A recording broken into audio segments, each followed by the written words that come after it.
এটা আগে জানি কি বলছিলা? তার আগে বলছি যে আমি চোর, আমার 14 গোষ্ঠী চোর, আমার বংশ খুব খারাপ। তোমার 14 গোষ্ঠী চোর? সত্যি বলতেছ?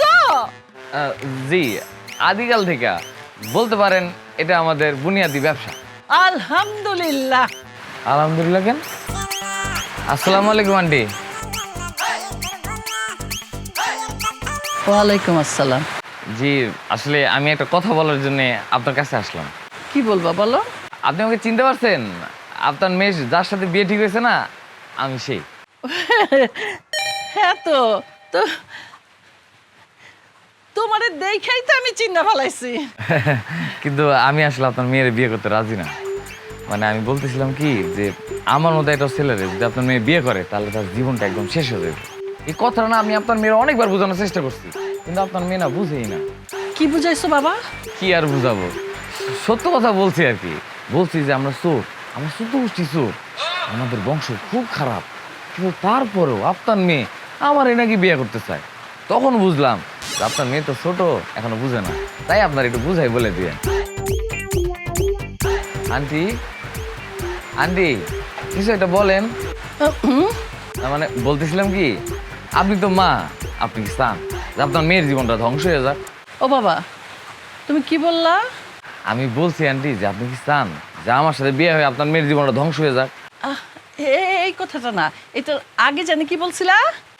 তার আগে বলছি যে আমি চোর, আমার 14 গোষ্ঠী চোর, আমার বংশ খুব খারাপ।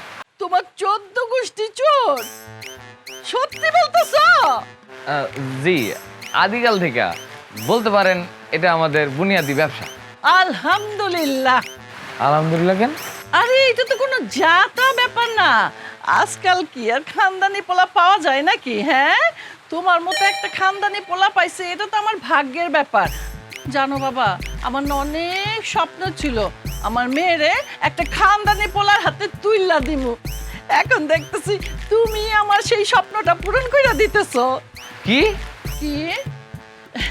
খানদানি পোলা, আমার স্বপ্নের খানদানি পোলা। কিন্তু চুরি তো খুব খারাপ জিনিস। চুরি করতে যায় যদি ধরা পড়ে তাহলে মায়ের খেয়া কোমর ভেঙে যেতে পারে, তখন তো আপনার মেয়েটা একদম এতিম হয়ে যাবে। কে বলছে চুরি খারাপ পেশা? এটা তো একটা বুদ্ধিমানের কাজ, বুদ্ধি ছাড়া এই কাম করা যায় না। তার মানে তো তুমি একটা বুদ্ধিমান পোলা। কিন্তু গণপিটুনিতে যে মরার সম্ভাবনা আছে। জি না, ওই দিন আর নাই। ধরা পড়লে 999-তে ফোন করবা, পুলিশ আইসা তোমারে ধইরা নিয়ে যাব, তারপরে জেলের ভাত খাইবা। এরপরে আমরা তোমারে ফুলের মালা দিয়া জেলখানা থেকে বরণ করে নিয়ে আসুন। কিন্তু পুলিশ আসার আগে যদি কামটা সারাই ফেলায়, মানে মেরে ফেলে যদি। খানদানি চোরেরা কিন্তু কখনো ধরা পড়ে না। সারা জীবন তো বউয়ের সাথে চোর পুলিশই খেলবা। এই ব্যাপারে তো তুমি একটু আগাই আছো। আচ্ছা, আপনার মেয়ের প্রতি কি আপনার একটু মায়া নাই? মায়া আছে দেখেই তো তোমার কাছে বিয়া দিতে চাই। আর তাছাড়া তুমি তো কানা খোরা না, তোমার কাছে আমার মাইয়া ভালোই থাকবো। খালি মেয়ে না, মেয়ের মায়ের মাথা তো মনে হয় সমস্যা আছে। বাবা, কিছু বলছো? না, আমি আসি। এই যাই মানে? রান্না করছি, খাইয়া যাও। বিষ আছে? বিষ থাকলে দেন খাই।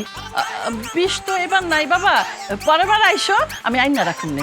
জি না, আপনার দেয়া লাগবো না, আমি নিজেই নিয়ে আসবো না বাজার থেকে কিনা। আচ্ছা বাবা। আসি, আসসালামু আলাইকুম।